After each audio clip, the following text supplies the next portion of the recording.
Welcome to Influential Entrepreneurs, bringing you interviews with elite business leaders and experts, sharing tips and strategies for elevating your business to the next level. Here's your host, Mike Saunders.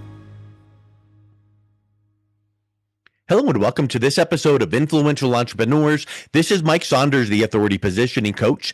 Today we have back with us Dan Hill, who's the CEO and founder of Hill Wealth Strategies, and we'll be talking about portfolio asset allocation. Dan, welcome back to the program. Thanks, Mike. Good to be back.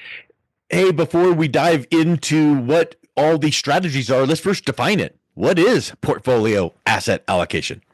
Okay, well, it's pretty much just what it says is I need to allocate my hard-earned money over different asset classes, okay? So asset allocation is how much of this do I need? How much of that do I need, to get the proper amount of risk that I need to take or want to take for an expected return. Yeah. So how do I allocate my monies into different asset classes for maximization of return and minimization of risk? And that sounds really clear and concise and simple, but it's way more difficult than just like, oh, well, I just put 10% in this and 30% in that, because it differs for everybody, right? So when you're sitting down with someone, how do you determine the right allocation for their, number one, goals, but number two, risk tolerance? Because I'll tell you, there's some people out there that are like, roll the dice, let's just get big returns. And some people that say, I don't want a dime at risk. So where do you start that process? Well, it kind of goes back to what we talked to in our previous episode about comprehensive planning, okay? Yeah. So you really don't know how much risk you need to take unless you do planning. And a lot of people are taking a lot more risk than they need to take because they just don't know. They just don't know, okay? And a lot of people are taking what we call uncompensated risk or unreimbursed risk because they're taking a lot more risk or they're exposed to a lot more volatility in their portfolio due to the lack of asset allocation / diversification. So I'm taking a lot more risk. I'm not getting properly paid for it. Okay. Planning will help us solve that problem that, hey, I'm on track. I'm going to be okay. So I don't need to take as much risk, or I'm not on track, which very few people are not on track. They're very surprised when they come in and say, oh, I didn't realize I was doing such a great job. And most people are on track. They say, yeah, you don't need to be taking that much risk, And so comprehensive it's planning like is key for all of this. 100%. It's like in life, you need to have goals. If you don't have a goal, you're just heading all over the place. So with retirement, what are the retirement goals that someone would have? And, oh, well, we want to have whatever. And everyone's goals are different. But if you don't have that begin with the end in mind kind of goal, that North Star, then you don't know how much risk that is needed to get there given the years ahead of time. And people need to plan for retirement well ahead of when they need it, because you can't just wait till 18 months before and go work your magic. You need time. So talk a little bit about how you factor in discovering what some of these goals are so that you can make the right asset allocation recommendations. Yeah, it's very well said. The point you made a minute ago, it's kind of like we say at Google Maps. Okay, you got to give Google Maps a destination. Yeah. Here's where I want to go. Okay, and it'll tell you how to get there. So we're the same way in developing that roadmap or that blueprint to go, okay, here you are today. Okay, how much do you have in liabilities? How much are your living expenses? And what does retirement mean to you? What do you want to do? Okay, and our job is to try to help whatever their American dream is, to help them achieve that American dream. So again, just having conversation, have a conversation first and foremost about, we play tennis, so we want to go here. Are you a baseball fan like me? And I want to go to all the Major League Baseball parks, whatever it is, all the national parks, whatever it is that your retirement dream is, that's what we need to get out in conversation. Okay. And the money's kind of secondary.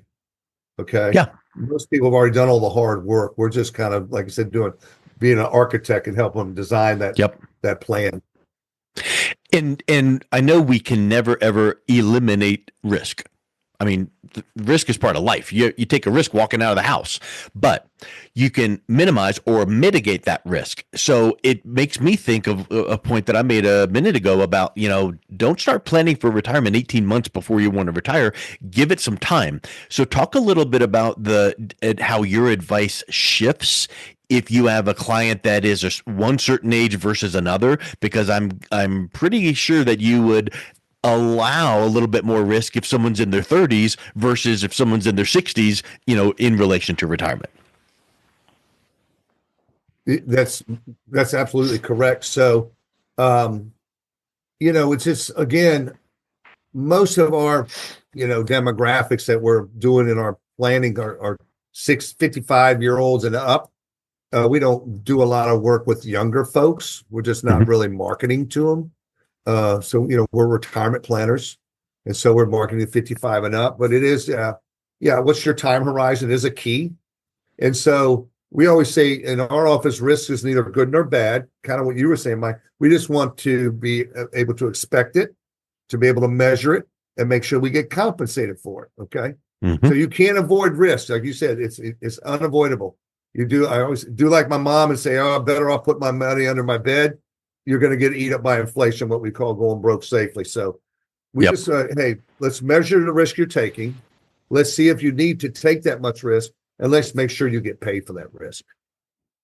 And if risk is present and then and you don't have the right percentages of allocations and things, and your portfolio takes a hit, you might feel that temptation to catch up after a loss. Like, oh, well, we took a 14% hit last year, so let's catch up and take a little bit more risk so we can catch up. Well, then that almost is like, chasing your tail, because to take more risk might mean you're going to lose a little bit more. So I think having that measured approach, like you're talking about, is so attractive to people.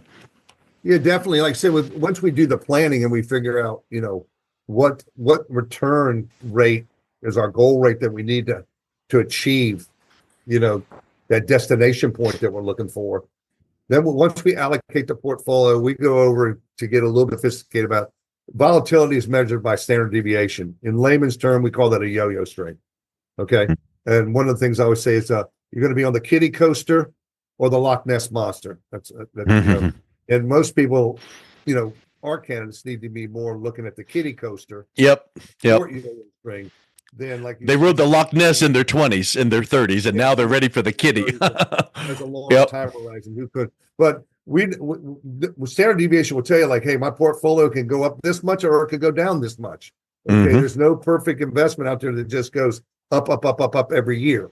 The market's always volatile, and volatility goes up and down. So then let's talk a little bit about what strategies that you use to diversify a portfolio. I know that if you Google around diversification, you're going to see like, a 60-40 split between whatever stocks and bonds. Do you start with certain things that you're going to say, okay, let's take a look at what the goals are and all of that. But then are there certain percentages or strategies that you're going to look at first? What do those look like? Yeah. So the investing philosophy that we follow, Mike, is almost 70 years of academic research. It's science, it's Nobel Prize winning economics, and it's math. Okay. So there's only really one way, whether you're a 60-40, like you said, or 40-60, or 75-25, the components to that asset allocation are the same. The percentages will vary, of course. If you're, 75% in equities versus 25% in equities, you're going to, of course, have a higher percentage of stock in the equity side of your portfolio. But the asset allocation, like we talked about earlier, is I need to have both large companies in the U.S. and large companies in international. I need to have small companies in U.S. and small companies in international. I need to have large U.S. value companies and small U.S. value companies. And I need to have international large value companies and international small value companies. So those three components are, the market component is how much do I want in equities versus fixed income products or bonds? How much do I have in U.S. versus international? Because U.S. makes up about a little more than half of the world market cap. And we believe in free markets, and markets are efficient. So we're going to invest that way. U.S. makes a little more than 50% of the market. That means international makes up the other 50%, almost other 50%, with Japan and the UK and Germany being the larger three of the international components. But we have close to 80 countries in our portfolio. Wherever capitalism exists, we want to invest, okay, based on that country's GDP, okay, which is kind of what we were just talking about. U.S. is larger than Japan, Israel, Mexico, Portugal, et cetera, all those capitalistic countries, okay? So that's how we look at it, is using those academic research of diversification, okay? And I really want to have more money in small companies than large companies.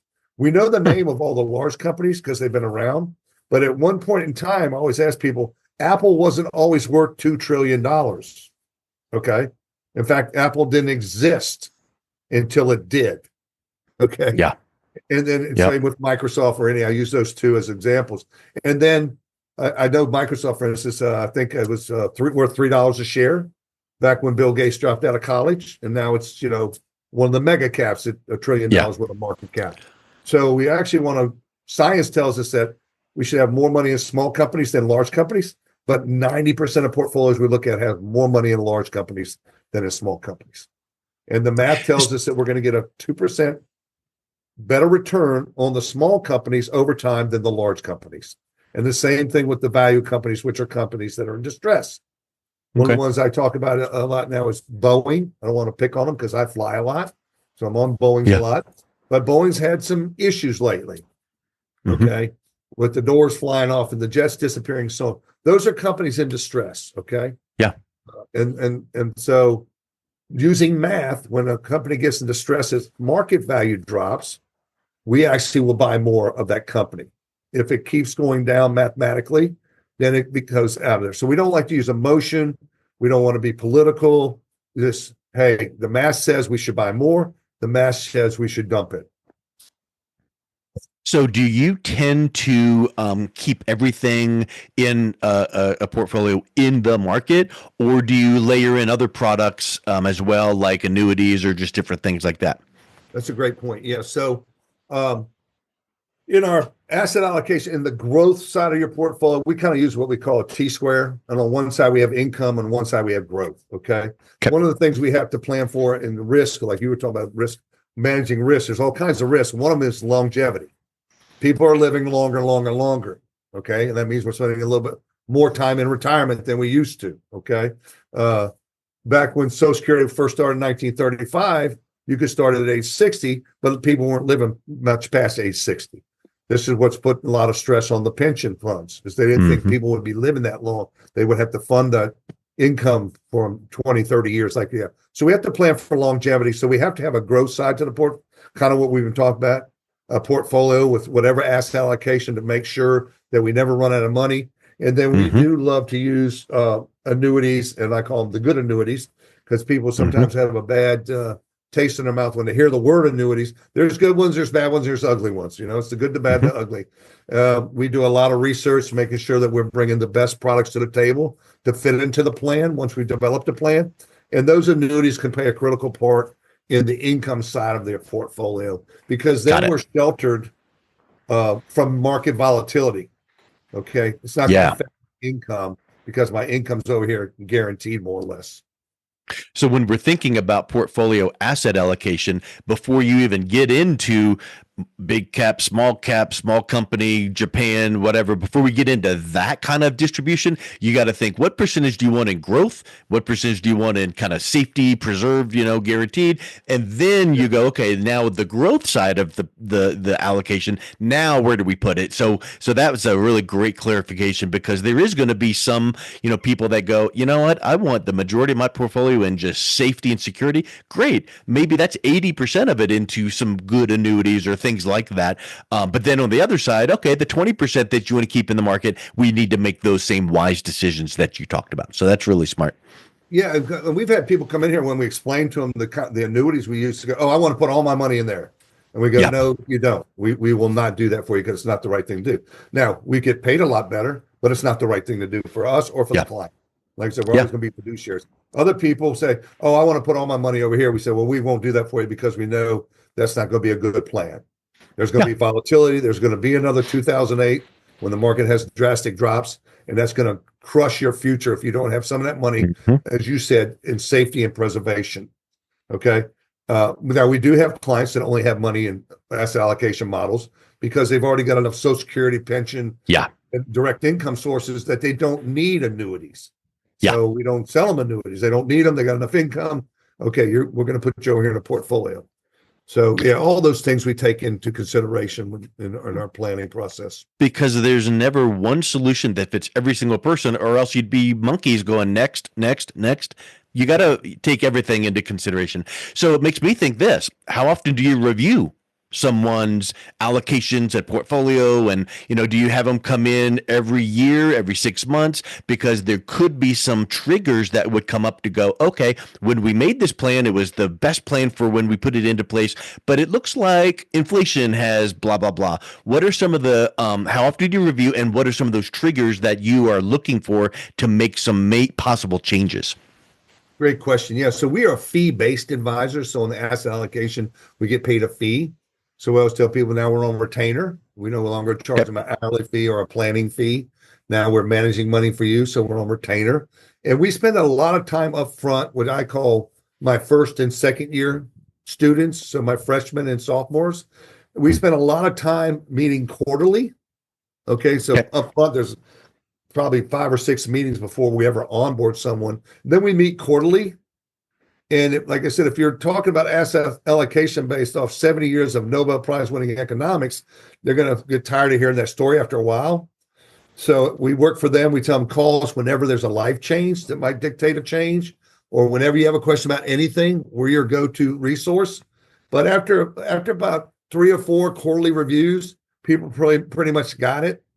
And then it's up to them. And then we probably cut back to annual reviews. Yep, because then it's dialed in, and then you're just looking for major things like inflation or things like that. Yeah, so one of the things I think we're getting ready to touch on, Mike, was rebalancing. So portfolios are rebalanced every quarter. So if the U.S. did better than international, we want to follow that number one rule of investing, which is buy low, sell high. So U.S. had, like last year, U.S. was up almost 3 times international. So simply put, okay, then exactly where we would sell some U.S. and buy some international, get everything back in balance.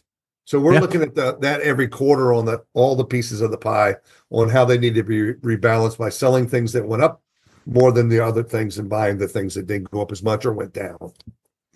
Because it's almost like, and I know you can't be facetious and say, what goes up must come down, but, buy low, sell high. But in your example there, if the U.S. had some great years, take a little bit of that run and sell to lock in that profit. And then if we know that the international still is a solid play and they've been down a little bit, well, maybe their time's coming up here. So you put some into that, and you're kind of watching those things for the percentage of the growth percentage of their portfolio to kind of making those shifts, and you're kind of doing those quarterly or annual reviews, just kind of updating the client on where some of those moves are might be needed. Right. And mostly that is to manage the volatility in the portfolio, Mike. So like I said, once we've gone through this process, the planning, and figured out that you're a 60-40 person, okay, well, then your yo-yo string is this, so to speak. This is the up and down of your portfolio. If U.S. goes up 3 times what international does, and we don't rebalance, then that volatility number has changed. Okay. And we didn't sign up for that much risk. We don't need that much risk. Let's rebalance, get back to the number that we planned for. 100%. Makes sense. Well, I think this has been really, really eye-opening on just some strategies and thoughts on making sure that everything is asset allocation perfection, as much as possible with the information we know going in, because as we know, everything can change, but you kind of keep that your finger to the pulse of how things are moving for the benefit of the client. So if someone is interested in maybe getting a second opinion on how their portfolio is allocated, what's the best way that they can learn more about you guys and reach out and connect with you? Sure. So we have a very cute toll-free number. Another one, it's 833 Dan Hill. That's 833 DAN HILL.